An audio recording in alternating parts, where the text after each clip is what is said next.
मिनश्शैतानिर्रजीम बिस्मिल्लाहिर्रहमानिर्रहीम अस्सलातु वस्सलामु अलैका या रसूलुल्लाह अस्सलातु वस्सलामु अलैका या हबीबल्लाह।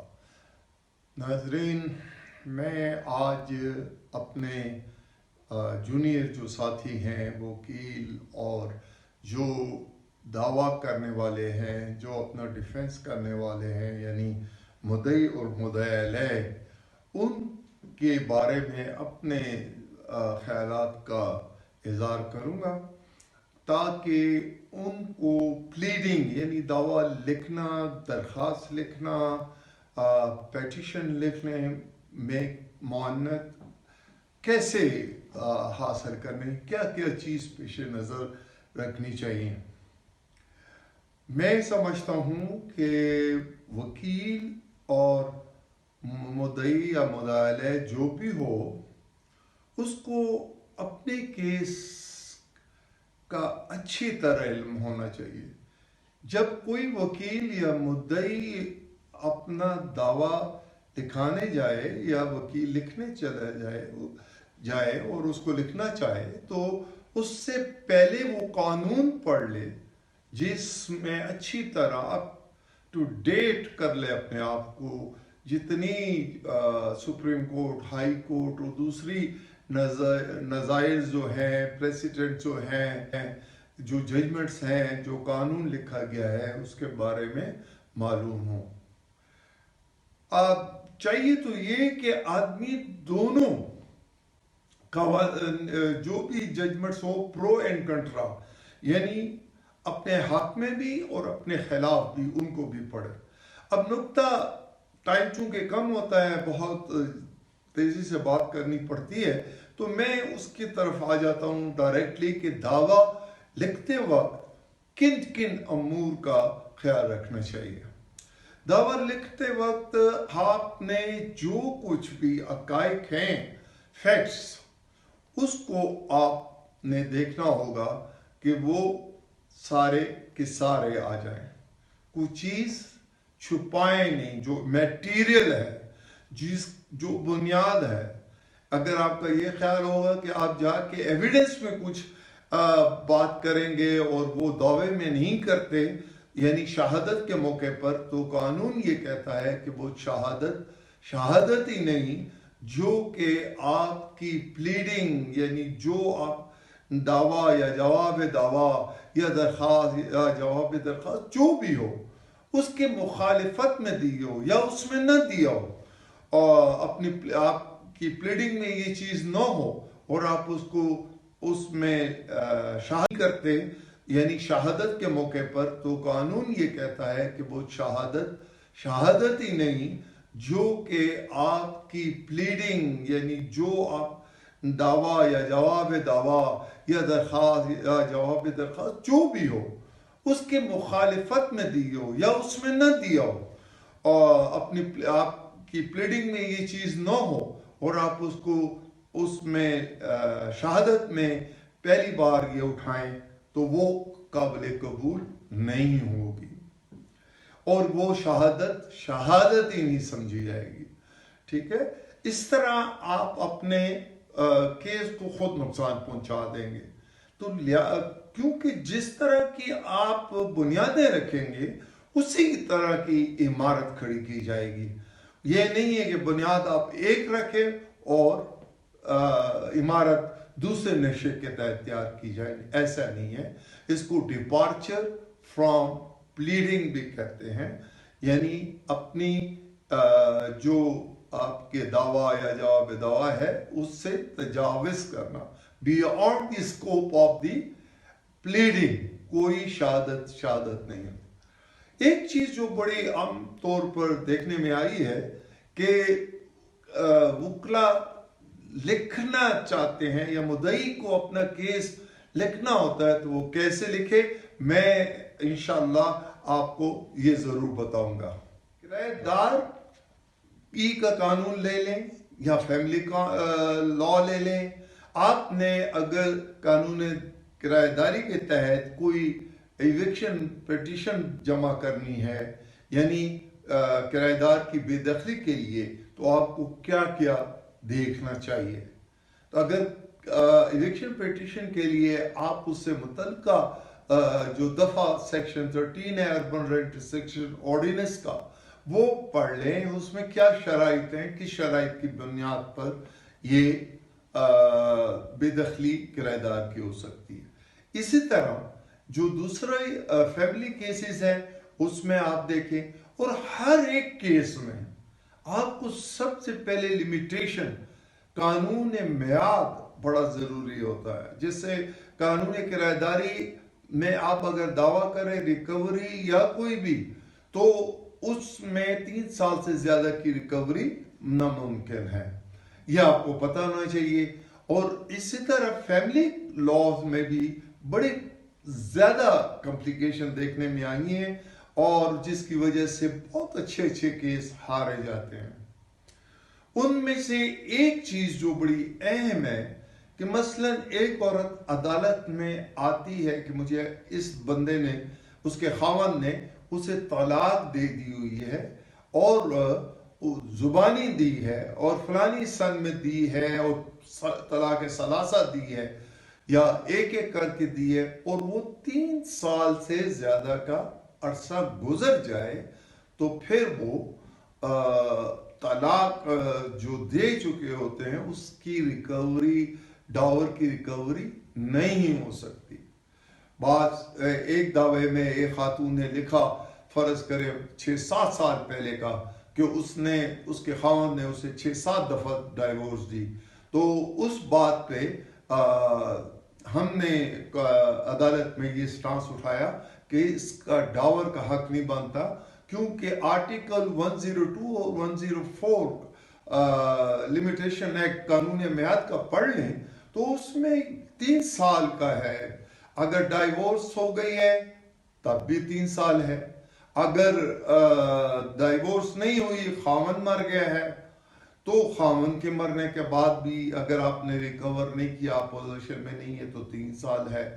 दोनों सूरतों में आपको 3 साल के अंदर अंदर दावा करना पड़ेगा, और कोई उज़र काबिल कबूल नहीं होगा। ठीक है, तो ये चीजें आप देते। दूसरा, वकला जो हमारे आने वाले बच्चे हैं और बच्चियां हैं, उनको ये एक उनकी मदद करने के लिए या असिस्ट करने के लिए, उनको या गाइड करने के लिए कानून पढ़े। मसलन आपने एक आजकल एक सूट एंड डिफेंसेस किताब है, अच्छी लिखी हुई है, और ये काफी मैंने इससे फायदा उठाया है। और इसी तरह आप उसमें देखेंगे कि कितना लिमिटेशन है। आप क्या करने जा रहे हैं, दावा करने जा रहे हैं, तो उसकी कितनी लिमिटेशन है, और उसके आर्टिकल उसमें लिखा हुआ, उसमें केस फाइल करना, केस लॉ भी है और डिफेंस भी लिखा हुआ है। जैसे मैं आपको एक मिसाल दे दूं कि मलेशियस प्रोसिक्यूशन का केस आप करने जा रहे हैं, तो आपने अगर कानून नहीं पढ़ा हुआ, सुप्रीम कोर्ट की जजमेंट्स नहीं देखी होंगी कि उसके कितने इंग्रेडिएंट्स हैं, और किस बात पे ये डिग्री हो सकती है और किस बात पे ये डिग्री नहीं हो सकती। अगर वो इंग्रेडिएंट्स आप अपने दावे में नहीं पूरा करेंगे तो आपका दावा कामयाब नहीं होगा। इसी तरह डेफेमेशन लॉज के तहत आपने अगर डेफेमेशन का कानून नहीं पढ़ा हुआ और नोटिस नहीं दिया 120 दिन पहले, तो भी आपको आपका दावा काबिल समात नहीं होगा। इसी तरह और भी बातें हैं, लिहाजा आप कानून को दावा या जवाब दावा दाखिल करने से पहले अच्छी तरह पढ़ लें। अगर आप एक अपील करने जा रहे हैं, अपील दीवानी में 2 किस्म की होती हैं। एक RFA कहलाती है, जिसको रेगुलर फर्स्ट अपील कहते हैं, यानी ये जजमेंट एंड डिक्री के खिलाफ होती है। अदालत के फैसलों में जजमेंट और डिक्री का फर्क मैं इंशाअल्लाह और ऑर्डर का अपनी आने वाली दूसरी वीडियोस में बयान करूंगा। बात बहुत लंबी हो जाएगी, इसलिए जो आज का जहन में रखा हुआ टॉपिक है उस पर बोलूंगा। तो आपने आरएफए दाखिल करनी है तो उसकी मियाद कितनी है? हाई कोर्ट की अलग है, सेशन कोर्ट डिस्ट्रिक्ट कोर्ट में जाना है आपने तो अलग है, और सुप्रीम कोर्ट में अगर आपने डायरेक्ट अपील करनी है तो उसकी भी मियाद है। तो ये तमाम बातों को पहले आपने डिटरमिन करना है। और बेहतर लिटिगेंट्स यानी मुकदमा करने वाला या मुकदमे में जो इन्वॉल्व हो, उसके लिए जरूरी होता है कि खुद एजुकेट हो। आजकल इतना आसान हो गया है कि आप लाइब्रेरियों के लाइब्रेरियन जो हैं वो इंटरनेट पे बड़े आसानी से दे सकते हैं और आपको बड़ी आसानी से कानून का पता चल जाता है। मुद्दई या मुद्दइया को धोखा देना मुश्किल हो जाएगा अगर वो खुद पढ़ के आए। ऐसे हमारे सामने चीजें आई हैं, जैसे एक फैमिली केस में एक औरत पेश ही नहीं हुई और उसके खिलाफ बड़ी हैवी डिग्री हो गई। उसने स्टांस लिया था लेकिन वो साबित नहीं कर सकी, तो वो केस हकमेर की तरह हद तक वो हार गई, जिसकी वजह से उसको नुकसान। अभी उसका केस सुप्रीम कोर्ट में ज़ेर तजवीज़ है लेकिन उसको काफी नुकसान है। एक चीज जो देखने में आती है कि अक्सर लोग जजों को ब्लेम करते हैं जो मुकदमे हार जाते हैं।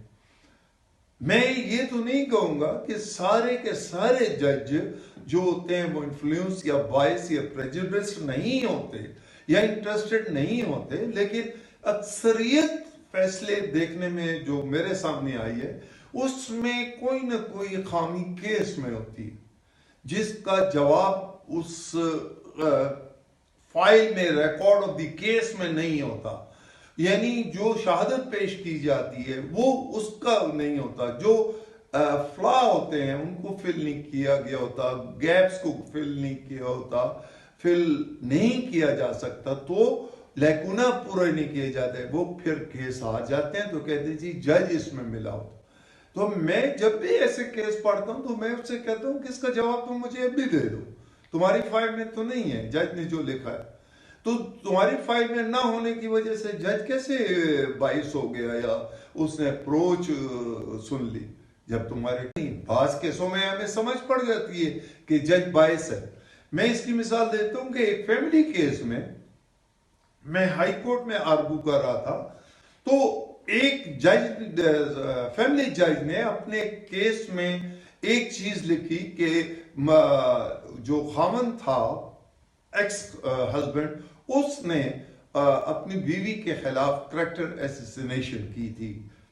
मैंने अच्छी तरह जब पढ़ा, क्योंकि मैं जब भी केस करता हूं कोशिश करता हूं कि अगर बहुत ज्यादा मजबूरी ना हो तो किसी पर इल्जाम ना लगे, किसी तरीके से इल्जाम ना लगे, बल्कि लगे ही ना, इल्जाम नहीं, फैक्ट्स भी हो वो भी ना आए अगर उसके किरदार की एसेसिनेशन होती है।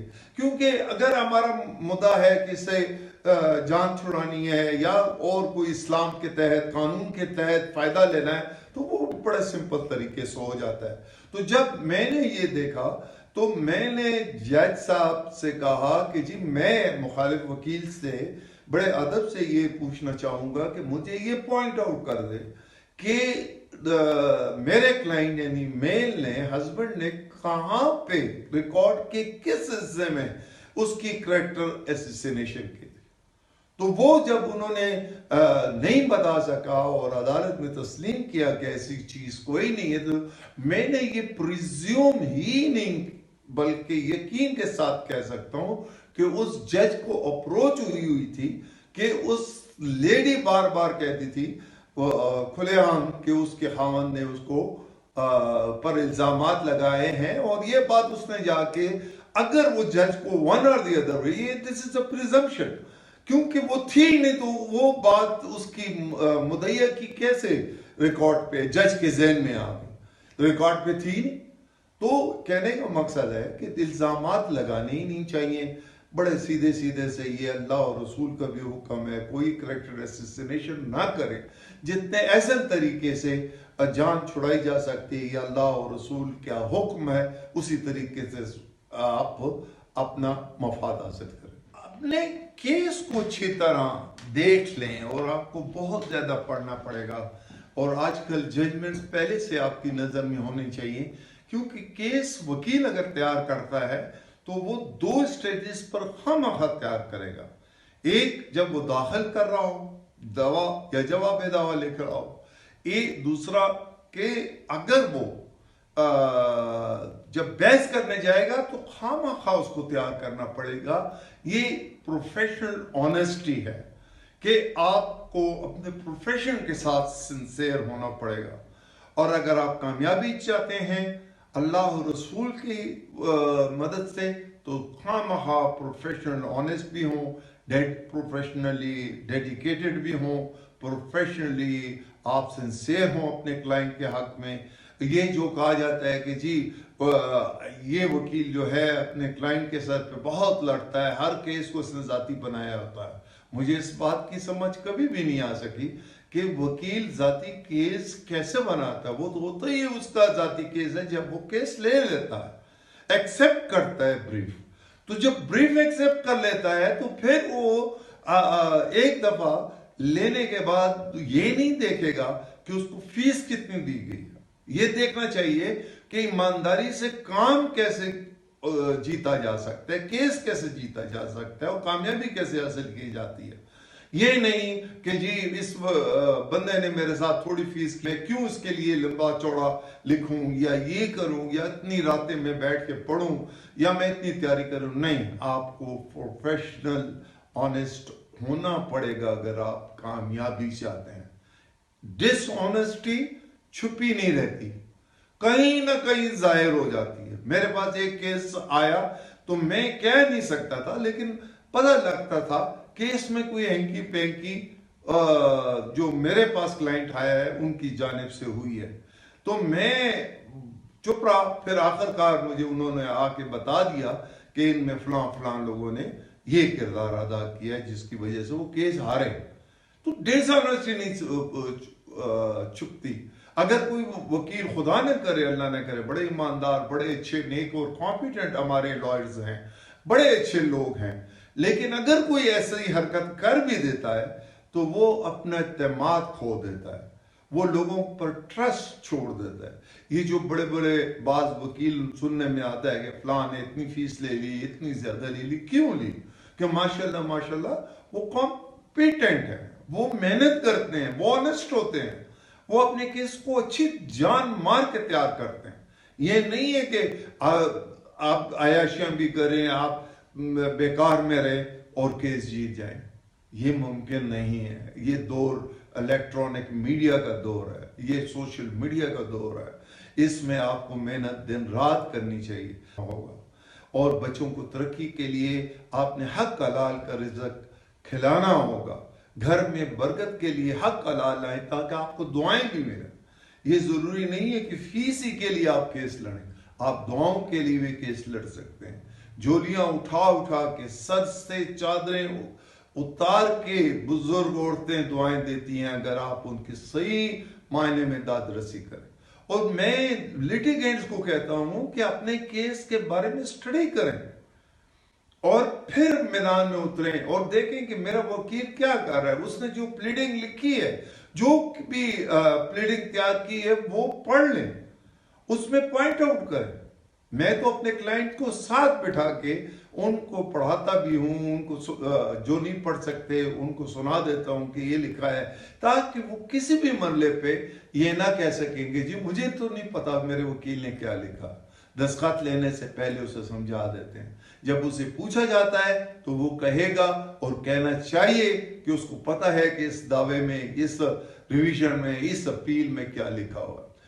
तो अपील, रिवीजन, रिव्यू, ये चीजें हैं जिनको समझना बड़ा जरूरी है। रिव्यू और रिवीजन ये सब्सटेंटिव लॉ है, ये स्टैट्यूट में अगर ना दिया गया हो तो आप जो हैं वो इस राइट्स को अवेल नहीं कर सकते। अपील मैंने पहले अर्ज किया कि 2 तरह की हैं, RFA और FAO। RFA regular appeal against the regular first appeal against the judgment and order होती है, डिक्री होती है, और दूसरी है FAO first appeal against the order, यानी इंटरलोकेटरी ऑर्डर। अभी इंटरलोकेटरी ऑर्डर क्या चीज है? जो केस के दौरान जिम्नी या आर्जी ऑर्डर पास किए जाते हैं। मसलन फैमिली केस में आप अगर देखें तो इसमें वो मेंटेनेंस बच्चों की या बीवी की अगर वो ऑर्डर कर दें, जो नॉर्मली बीवी की तो नहीं करते लेकिन बच्चों की कर देते हैं, अगर वो कम है तो वो बढ़ाई भी जा सकती है, वो क्योंकि वो टेंटेटिव यानी असेसमेंट होती है, टेंटेटिव असेसमेंट होती है। इसी तरह रेंट रिस्ट्रिक्शन ऑर्डिनेंस के तहत वो जो ये फैमिली लॉज में 17A के नीचे section 17A family code act 1964 के तहत और रेंट रिस्ट्रिक्शन ऑर्डिनेंस जो है उसकी दफा 13(6) के तहत 13(6) के तहत ऑर्डर पास हो जाए तो क्या ये अपीलेबल होगा या नहीं होगा। रेंट रिस्ट्रिक्शन ऑर्डिनेंस में 13(6) का जो ऑर्डर है वो अपीलेबल नहीं है, वो FAO के जिम्मे में नहीं आता, उसके खिलाफ अपील नहीं हो सकती। ठीक है, अनटिल अनलेस कि एक बंदे ने बड़ा क्लियर कट एक वो उठाया हो ऑब्जेक्शन कि जी उसके और किराएदार के दरमियान रिश्ता किराएदारी और लैंडलॉर्ड नहीं है। मैं मालिक मकान की बात नहीं कर रहा, मालिक जायदाद की नहीं, लैंडलॉर्ड एक डिफरेंट चीज है, ये पहले भी मैं बता चुका हूं। और इसी तरह फैमिली में जब 17A के नीचे बच्चों का मेंटेनेंस होता है, लेकिन इस जिम्रे में एक थोड़ी सी पेचीदगी पैदा हुई है। पहले कहा गया है कि ये मेंटेनेंस अलाउंस फिक्स है, नहीं हो सकता। अब कुछ जजमेंट ऐसी आई हैं कि उन्होंने ये भी कहा है कि नहीं, ये केस डिसाइडेड के जिम्रे में आता है और केस डिसाइडेड के जिम्रे में ये अपील हो सकती है उसके खिलाफ मेंटेनेंस के ऑर्डर। लेकिन बहरहाल हर चीज कानून है, जो जिस तरह कानून होगा हम उसी तरह बात करेंगे। CPC में ऑर्डर 43 के तहत रेड विद सेक्शन 104 से 5-6 तक हैं अपील के CPC में। उनके साथ अगर आप पढ़ें तो ऑर्डर 43 में जो रूल 1 में जो ऑर्डरों के खिलाफ अपील दी गई है, ये याद रखिए उन ही के खिलाफ अपील हो सकती है, दीगर ऑर्डरों के खिलाफ नहीं हो सकती। अब सवाल यहां पैदा होता है कि अगर अपील नहीं हो सकती तो फिर क्या होगा। अपील दो किस्म की होती है, एक RFA यानी regular appeal against the judgment and order, RFA regular first appeal against the judgment order and decree, और दूसरी होती है FAO first appeal against the order. और रेंट रिस्ट्रिक्शन ऑर्डर ऑर्डिनेंस के तहत और फैमिली कोर्ट में कोई भी रिव्यू और रिवीजन की गुंजाइश नहीं है, फैमिली केस में भी नहीं है, और उसमें ऑर्डर के खिलाफ भी रेंट में नहीं है। लेकिन ये जो interim order 17A family code act 1964 के तहत पास किया जाता है मेंटेनेंस के लिए, बच्चे का या बीवी का खर्चा खुराक का, वो भी चैलेंज नहीं हो सकता था पहले। अब कुछ जजमेंट आई हैं जिसके तहत वो कहते हैं कि नहीं, ये केस डिसाइडेड के जिम्मे में आता है, लिहाजा ये मेंटेनेंस की एप्लीकेशन डिसाइड हो गई, केस डिसाइड हो गया, लिहाजा इसके खिलाफ इंटरलोकेटरी ऑर्डर के खिलाफ अपील हो सकती है। और किराएदारी के कानून में नहीं है। और बिल्कुल नहीं है, ना रिव्यू है ना रिवीजन है। एक बड़ा अच्छी बात होगी अगर मैं आपको बता दूं कि सब्सटेंटिव लॉ जो होता है, यानी स्टैट्यूट की क्रिएशन होती है अपील, रिवीजन और रिव्यू।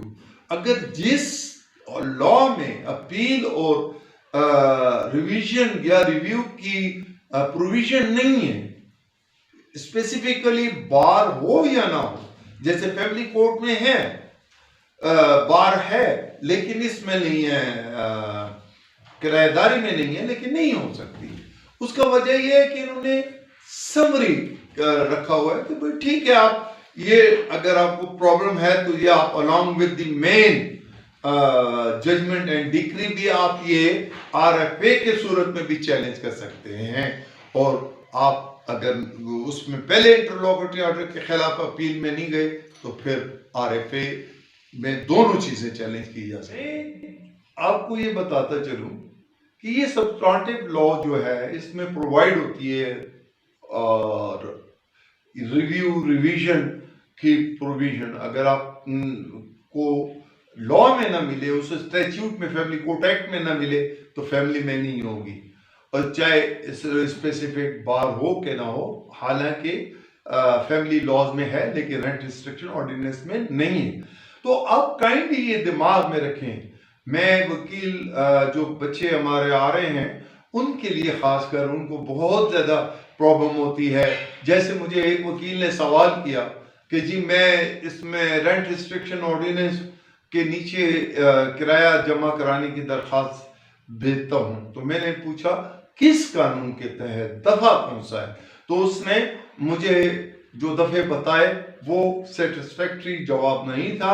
फिर उसको 13(6) में मैंने कहा पढ़ो, और फिर उसमें एक जगह लिखा था कि अगर ये एप्लीकेंट है तो उसका जो एप्लीकेशन खारिज होगी। मैंने कहा ये चीज है, क्योंकि अगर इविक्शन पिटीशन में लैंडलॉर्ड आता है तो फिर किराएदार का डिफेंस उड़ा दिया जाएगा और उसके खिलाफ डिक्री पास कर दी जाएगी। ये बड़ा स्ट्रिक्ट ऑर्डर है। इसी तरह 17(a) के ऑर्डर की कंप्लाइंस अगर न की जाए फैमिली कोर्ट एक्ट में तो उसका भी डिफेंस खत्म कर दिया जाता है। ये एक पीनल कॉन्सिक्वेंसेस है जो मैंडेटरी प्रोविजन कहलाती है। मैं इस पर भी आपसे बात करूंगा कि मैंडेटरी और डायरेक्टरी में क्या होता है, और ये टॉपिक चूंकि काफी लंबा जा रहा है तो मैं इस पर आपकी राय जो आएंगी उसके मुताबिक फिर जवाब दूंगा।